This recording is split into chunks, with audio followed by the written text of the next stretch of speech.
Hello students, आज हम start कर रहे हैं integrals, that is 7th chapter of your second book. Okay, part 2 का 7th chapter that is integrals. Okay, इस मेथड्स को बोलते हैं इंटीग्रेशन। तो हम इसको स्टार्ट करते हैं। डिफरेंशिएशन और इंटीग्रेशन एक दूसरे के रिवर्स प्रोसेस हैं। रिवर्स प्रोसेस कैसे हैं आइए देखते हैं। जैसे सपोज कर लीजिए if we have y equals to f x is a function, then if we differentiate this, इसका हमने क्या किया, डिफरेंशिएशन किया, तो हमें क्या मिलेगा, या तो dy बाई डी एक्स मिलेगा, या फिर इसको हम किससे डिनोट करते हैं, एफ डैश एक्स से। ऐसे लिखेंगे। तो अगर ऐसे लिखेंगे तो डिफरेंशिएशन किया तो ये मिला।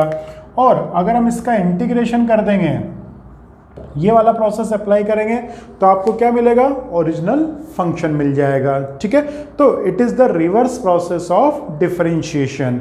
ओके, तो इसको पॉज करके नोट कर लीजिए। अब देखिए y equals to f x है। पहले हम बात करते हैं इधर differentiation with respect to x। y is a function of x, तो डिफरेंशिएशन किसके रेस्पेक्ट में होगा, x के रेस्पेक्ट में। तो इसको कैसे लिखेंगे, d अपॉन डी एक्स, और किसका कर रहे हैं, y का। तो बेसिकली ये एक नोटेशन है, d upon d x integral differential coefficient होता है। और इधर भी क्या आ जाएगा, d upon d x of f x, जिसे आप शॉर्ट में क्या लिखते हैं, एफ डैश एक्स। यही प्रोसेस अगर हम इधर करेंगे, integration with respect to x, तो integration with respect to x, तो इसका नोटेशन है दिस, और जिसके रेस्पेक्ट में करते हैं उधर, और जिसका करते हैं उसको सेंटर में लिखते हैं, तो y, और इधर लिखेंगे तो क्या होगा, एफ एक्स डी एक्स। तो ये इसका नोटेशन है। तो आप इसको पॉज करके नोट कर लीजिए नोटेशंस को। ओके, आई थिंक ये क्लियर हुआ होगा। अब इसको देखते हैं, that is differential coefficient, that's it integral coefficient. Okay, अब रिवर्स प्रोसेस है, उसको कैसे देखेंगे वो भी एक बार देख लेते हैं। सपोज कर लीजिए कुछ फॉर्मूलेज रिवर्स है, मेन फॉर्मूलेज मैं यहाँ पर लिख देता हूँ, बाकी तो आपको शीट मिली हुई है। जैसे देखिए हमने पढ़ा था d upon d x x power n, तो इसका डिफरेंशिएशन क्या होता था, n x n minus one. Differentiation का मतलब होता है ब्रेक करना, तोड़ना। इंटीग्रेशन का मतलब होता है जोड़ना। ठीक है, यहाँ पर सेम टू सेम इंटीग्रेशन का फॉर्मूला आएगा x power n d x, तो ये क्या हो जाएगा, n plus one upon n plus one और प्लस सी। सी होता है आर्बिट्री कांस्टेंट,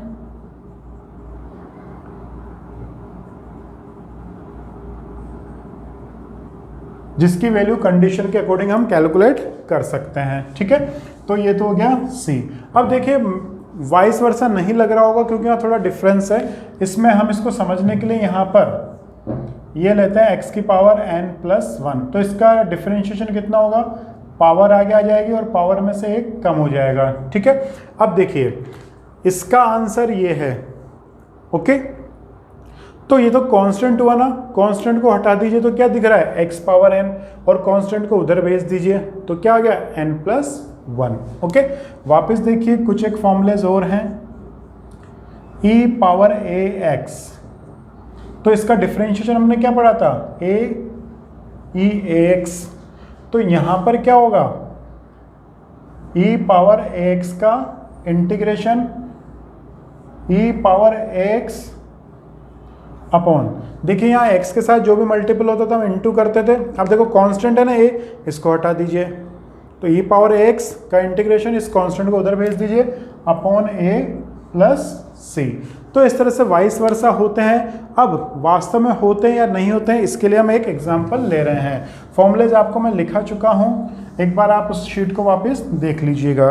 ओके, जैसे देखिए y equals to x square plus e x plus sine x. ठीक है, इसका हमने क्या करना है, डिफरेंशिएशन करना है। तो dy बाई डी एक्स क्या होगा आपके पास, 2x plus e x sign x का डिफरेंशिएशन cos x। अब हमने पढ़ा था कि it is the reverse process, मतलब आपके पास फंक्शन है उसका डिफरेंशिएशन कर दीजिए और डिफरेंशिएशन का वापस इंटीग्रेशन कीजिए तो ओरिजिनल फंक्शन आ जाना चाहिए। तो वही हम चेक कर रहे हैं कि जो आंसर है उसका इंटीग्रेशन करके देखते हैं। तो 2x, तो ये तो कांस्टेंट है ना, जैसे डिफरेंशिएशन में कांस्टेंट बाहर आता था, सेम टू सेम यहाँ पर भी वैसे ही होगा, x dx plus ex dx plus cos x dx। तो 2x का क्या होगा, x square upon 2 plus ex का क्या होगा, ex, और cos x का इंटीग्रेशन क्या होता है, sin x। ठीक है, अभी हम प्लस सी का यूज नहीं कर रहे हैं, तो ये आ गया एज इट इज। ओके, तो देखिए अब 2 से 2 कट कर दीजिए, क्या बचा आपके पास, x square plus ex plus sine x. देखिए आ गया ना ओरिजिनल फंक्शन। तो हमने ओरिजिनल फंक्शन का डिफरेंशिएशन किया तो हमें ये मिला, और इसका इंटीग्रेशन किया तो वापस ओरिजिनल फंक्शन मिल गया। इसका मतलब we can say that it is the reverse process of differentiation. Okay, एक और देखते हैं हम।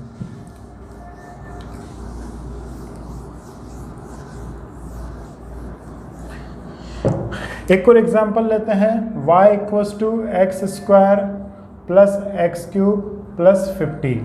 तो dy बाई डी एक्स क्या होगा यहाँ पर आपके पास, 2x plus 3x square. Answer आ गया।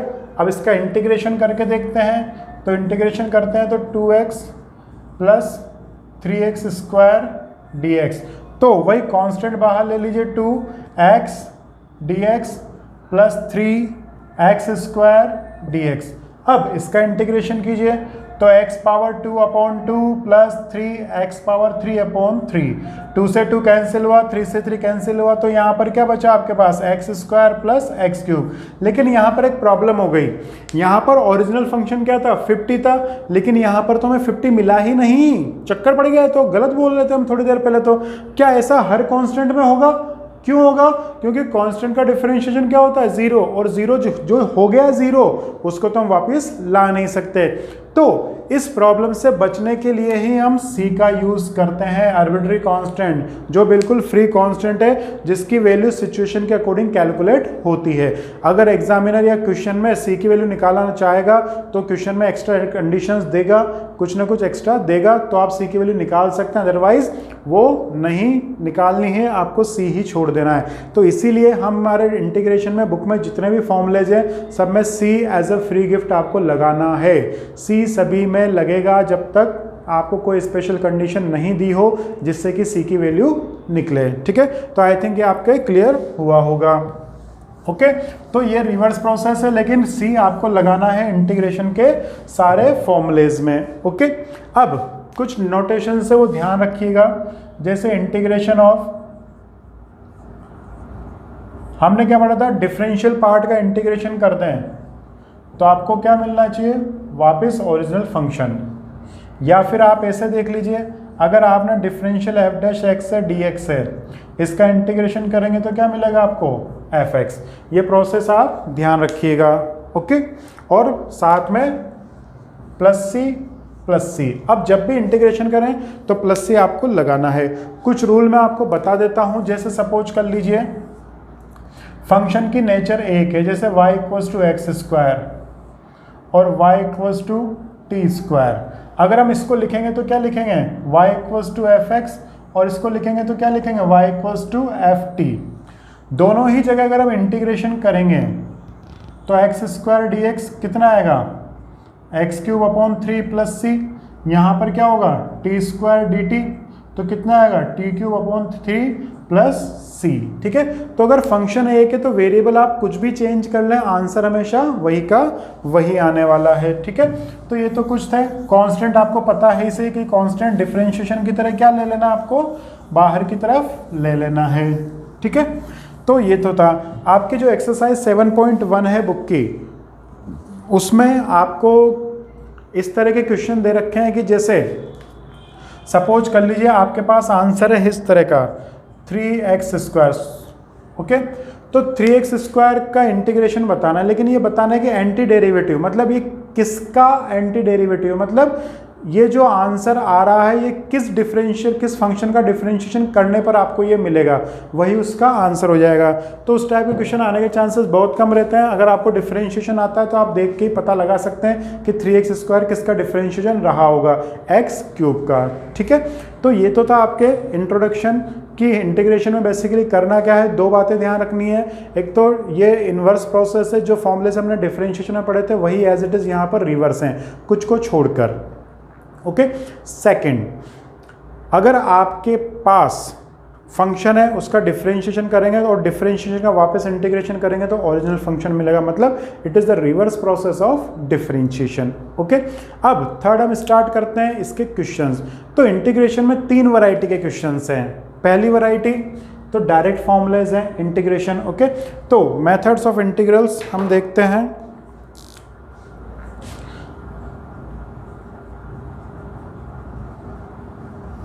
तीन मेथड है इसके। फर्स्ट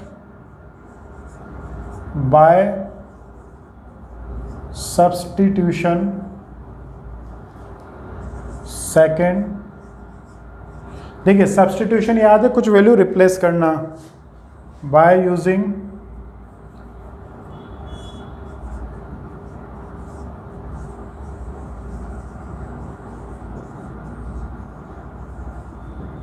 पार्शियल फ्रैक्शन, और थर्ड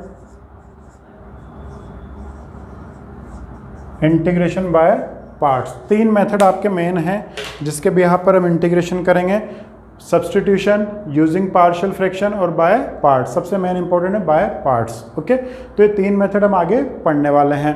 पहले मैं डिस्कस कर लेता हूँ। एक तो कुछ क्वेश्चंस आपको दिए थे उस तरह के डीपीपीस के, तो मैं वो आपको बता देता हूँ जहाँ पर थोड़े प्रॉब्लम्स पूछी थी।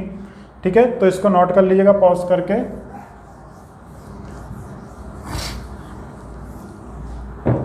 जैसे सपोज कर लीजिए एक क्वेश्चन था आपके पास इस तरह का, x³ plus 5x² plus 4x plus 1 whole upon x² dx। ध्यान रखना जब भी अटक जाए तो आप सिंपल सोचें। अगर नॉर्मल क्वेश्चन है कि डिफरेंशिएशन में होता तो क्या करते, अगर ये क्वेश्चन डिफरेंशिएशन में होता तो x² को सबके साथ सेपरेट करते। तो यहाँ पर भी आपको क्या करना है, सबके साथ सेपरेट करना है। तो सेपरेट करेंगे तो क्या बचेगा, x plus 5 plus 4 upon x plus 1 upon x² और dx। ठीक है। अब इसको चाहे तो सबको अलग अलग कर लीजिए। Plus 5 into 1 dx plus 4 into 1 upon x dx plus 1 upon x² dx। ये हम पहली बार पढ़ रहे हैं इसलिए हम अलग अलग कर रहे हैं, बाकी आपको अलग नहीं करना है। हमें पता है कि 1 अपॉन x का क्या होता है, log x plus c। 1 upon x² है, इसको आप ऊपर ला के लिख सकते हैं तो क्या होगा, x की पावर -2। और कांस्टेंट का क्या होता है, कांस्टेंट का इंटीग्रेशन के x प्लस सी। बस सॉल्व कर दीजिए। तो x का क्या होगा, x² upon 2 plus 5x plus 4 log x plus यहाँ पर क्या होगा, x की पावर -2 प्लस 1 अपॉन -2 प्लस 1 और प्लस c। अब इसको सॉल्व कर लीजिएगा, यही इसका क्या हो जाएगा, आंसर हो जाएगा। ठीक है, तो इसको पॉज करके नोट कीजिए। एक क्वेश्चन था आपके इस तरह का। इस तरह के क्वेश्चंस में आपको ट्रिग्नो के फॉर्मूलेज याद रखने पड़ेंगे 11th के। cos 2x के, cos 2x के क्या क्या फॉर्मूलेज थे आपके पास, cos² माइनस sin²। एक फॉर्मूला और था cos 2x का, cos² की वैल्यू कर देंगे तो 1 माइनस 2 sin²। एक फॉर्मूला और था cos 2x का, 2 cos² माइनस 1। अब हमें ये फॉर्मूला लगेगा या ये फॉर्मूला हमने 11th क्लास में भी डिस्कस किया था। ये पता कैसे चलता है कि यहाँ पर जो साथ में दे रखा है वो 1 पॉजिटिव है या नेगेटिव। अगर ये 1 पॉजिटिव है तो हमें इसको कैंसिल करने के लिए माइनस का 1 चाहिए, और आगे माइनस लग रहा है तो माइनस का 1 हमें किससे मिलेगा, इस वाले फॉर्मूले से। तो हम ये वाला फॉर्मूला यूज़ में करने वाले हैं। तो पुट कर दीजिए 1 minus 2 sin² dx। Bracket open कीजिए, 1 plus 1 plus 2 sin² dx। Okay, sorry -1, इससे कैंसिल हो गया। 2 बाहर आएगा तो √2 और साइन बाहर आएगा तो sin x dx। अब sin x का इंटीग्रेशन आपको पता है, sin x का इंटीग्रेशन क्या होता है, sin x का डिफरेंशिएशन cos x, तो cos x का integration sin x। cos x का डिफरेंशिएशन माइनस साइन एक्स, तो साइन एक्स का integration minus cos x plus c, ये आपके पास आंसर आ जाएगा। आई थिंक ये आपके क्लियर हुआ होगा, तो इसको पॉज कर लीजिए। ओके, आइए हम बात करते हैं इंटीग्रेशन बाय सब्स्टिट्यूशन की। ठीक है, अब देखिए सब्स्टिट्यूशन का मतलब आपको किसी की वैल्यू रिप्लेस करनी है। अब इसकी ज़रूरत कैसे पड़ती है, तो बस आपको इतना ध्यान रखना है, जिसकी वैल्यू रिप्लेस करें उसका डिफरेंशियल पार्ट, उसका डिफरेंशियल पार्ट dx के साथ मल्टीप्लाई होना चाहिए। डिफरेंशियल मतलब जिसको भी हम रिप्लेस करेंगे, जिसको भी हम x अज्यूम करके या t अज्यूम करके रिप्लेस करेंगे, तो जो भी हम डिफरेंशिएशन आएगा वो dx के साथ मल्टीप्लिकेशन में होना, अवेलेबल होना जरूरी है, उसे ही हम सब्स्टिट्यूट करेंगे, अदरवाइज नहीं करेंगे। कैसे, वो देखते हैं अभी। कुछ क्वेश्चंस करने के बाद आपको अपने आप आइडिया लग जाएगा। जैसे देखिए x square x cube plus 1 dx, छोटा सा एग्जाम्पल ले रहे हैं। अब देखिए यहाँ पर क्या है, 3x स्क्वायर है, एक्स क्यूब प्लस 1 है और dx है। ओके, अब देखिए यहाँ पर दो फंक्शन है, ये भी ब्रैकेट में, चलो इसको हम थोड़ा और बड़ा कर लेते हैं, पावर 4 कर देते हैं तो और इजी रहेगा, नहीं तो आप सोचेंगे सर मल्टीप्लाई कर दो सिंपल हो जाएगा। अब देखिए इसकी पावर 4 ओपन करना फिर इससे इनटू करना बहुत कॉम्प्लिकेटेड हो जाएगा।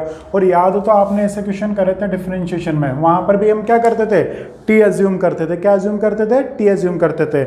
वहाँ पर याद हो तो मैंने आपको दो मेथड बताए थे, एक तो टी अज्यूम करने वाला और एक डायरेक्ट मेथड। मैंने बोला था टी अज्यूम करना हमें इंटीग्रेशन में हेल्प करेगा, अदरवाइज अगर ऐसा क्वेश्चन डिफरेंशिएशन में होता था, इस तरह का क्वेश्चन अगर डिफरेंशिएशन में होता था तो हम कैसे करते थे, याद है, D upon d x of x cube plus 1 power 40, तो इसको x अज्यूम करा तो 40x और इसका डिफरेंशियल पार्ट क्या करते थे, मल्टीप्लाई कर देते थे, 40 39 ऐसा हमने किया था। और इसका लॉन्ग मेथड क्या था, टी अज्यूम करना। टी किसे अज्यूम करते थे, इसको, तो टी इक्वल्स टू क्या होता था, एक्स क्यूब प्लस 1, तो डी टी अपॉन dx क्या होता था, 3x स्क्वायर, ऐसे पुट करते थे। याद आया कुछ कुछ, ठीक है। तो वहां पर भी हम सब्स्टिट्यूट करना सीख चुके थे, लेकिन मैंने बोला था कि टी अज्यूम करना में इंटीग्रेशन में हेल्प करेगा। अब देखिए यहाँ पर आपको टी उससे अज्यूम करना है जिसका डिफरेंशियल पार्ट अवेलेबल हो। तो देखो 3x स्क्वायर का डिफरेंशिएशन क्या होता है, 6x, तो पूरे इसमें 6x कहीं पर भी नहीं दिख रहा। सीधा सा हमें समझ में आ रहा है कि सबसे बड़ी हेडेक ये है, तो कहीं ना कहीं इसे ही अज्यूम कर लेते हैं। तो ओरिजिनल क्वेश्चन आपका इधर चलेगा, टी अजम्पशन साइड में चलेगी। ओके, तो let t equals to x cube plus 1। अब t is a function of x, तो यहाँ पर थोड़ा आपको ट्रिक्स ध्यान रखनी पड़ेगी। D t upon d x equals to क्या होता है, 3x स्क्वायर, तो 3x स्क्वायर आ गया। अब यहाँ पर हम कुछ रूल ब्रेक करते हैं, dt की वैल्यू क्या लिख देते हैं, 3x स्क्वायर dx, ऐसे dt की वैल्यू क्या लिख देते हैं, 3x स्क्वायर dx। हमने पढ़ा था कि dt अपॉन dx इसको डिवाइड की तरह एज्यूम करना है, dx उधर भेज दिया। अब देखिए मैंने बोला था इस फंक्शन का डिफरेंशियल पार्ट dx के मल्टीपल में होना जरूरी है, तो देखो यहाँ दिख रहा है ना, ये इसको मैं और दिखाने के लिए थोड़ा और क्लियर लिख देता हूँ, x cube plus 1 power 40 3x square dx। देखो दिख गया ना मल्टीप्लिकेशन में।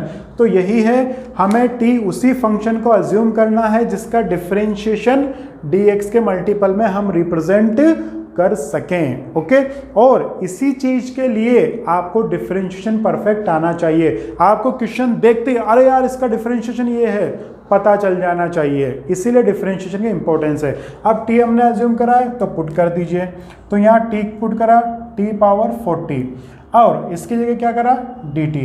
अब देखो हुआ क्यों ऐसा, अगर हम यहाँ पर इसको dx ही रखते तो यहाँ तो फंक्शन क्या हो गया t की फॉर्म में, और इंटीग्रेशन किसके रेस्पेक्ट में हो रहा है, x के रेस्पेक्ट में, तो ये तो गलत बात है ना। अगर x है तो dx होना चाहिए, t है तो dt होना चाहिए, इसलिए हमने dx को भी रिप्लेस करते हैं। तो dx की वैल्यू निकाल लो, या ऐसे मल्टीप्लाई मिल जाए तो वैसे कर लो। अभी मैं dx की वैल्यू निकाल के बता दूंगा, ठीक है। ये डायरेक्ट ऐसे करें तो ज़्यादा बढ़िया है। अब सिंपल सॉल्व कर लीजिए, क्या हो गया, t की पावर 41 अपॉन 41 प्लस c, और t की वैल्यू वापस रिप्लेस कर दीजिए, बस आंसर आ गया। तो यही है सब्स्टिट्यूशन। ठीक है, इसको नोट कीजिए, फिर हम एक दो क्वेश्चन और करते हैं। ओके,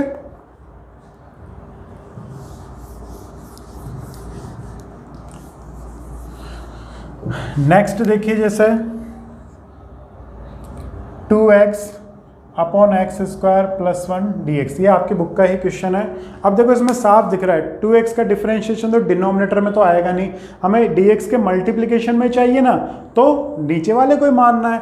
तो क्या हो गया, एक्स स्क्वायर प्लस 1, तो क्या हो गया dt इक्वल्स टू 2x, और डायरेक्ट आप ऐसा करें dt equals to 2x dx, तो बस 2x dx की जगह क्या लिख देंगे हम, dt, और इसकी जगह 1/t, और 1/t क्या होता है, log t प्लस सी, और t की वैल्यू वापस पुट कर दीजिए, x square plus 1 plus c, that is the our answer. Okay, I think ये थोड़ा थोड़ा क्लियर हो रहा होगा। अब एक बात और करते हैं इसमें,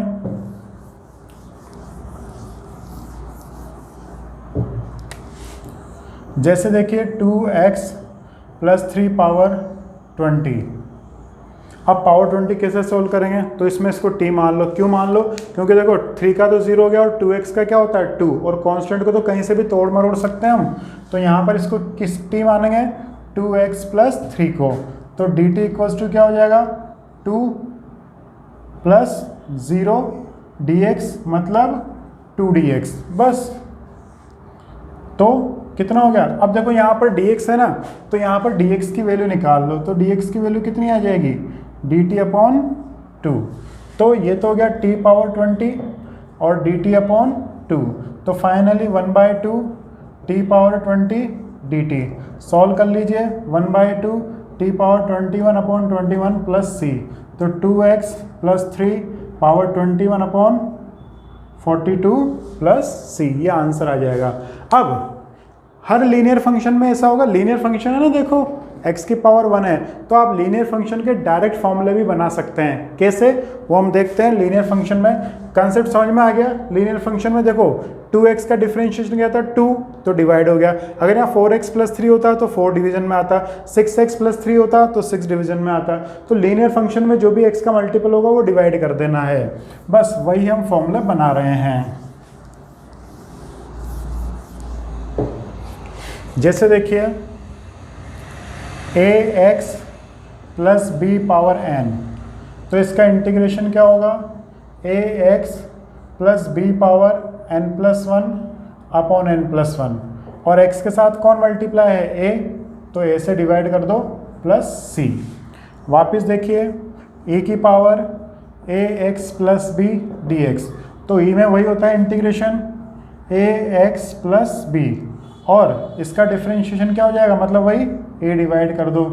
ठीक है, वापस देखिए 1 upon ax plus b dx, तो 1 अपॉन x मतलब वही फॉर्म बन लिए, तो ये क्या हो जाएगा log ax plus b whole upon a plus c. वापस देखिए cos ax plus b dx, तो साइन एक्स का क्या होता है cos x का साइन x, तो इसका क्या आ जाएगा sine ax plus b plus c और अपॉन a। तो इस तरह से सारे आप कर सकते हैं लीनियर फंक्शन के लिए। तो लीनियर फंक्शन में जो भी वेरिएबल का मल्टीपल हो उससे डिवाइड कर देना है। ठीक है, तो इसको पॉज करके नोट कर लीजिए। ओके, देखिए tan x का डिफरेंशिएशन हमने पढ़ा था sec स्क्वायर x, और sec स्क्वायर x का इंटीग्रेशन tan x, ये तो हो गया। लेकिन tan x का इंटीग्रेशन कैसे कैलकुलेट करेंगे, तो इसके लिए देखो इंटीग्रेशन बाय सब्स्टिट्यूशन ही हमारी हेल्प करता है। तो देखिए tan x को हम क्या लिख सकते हैं,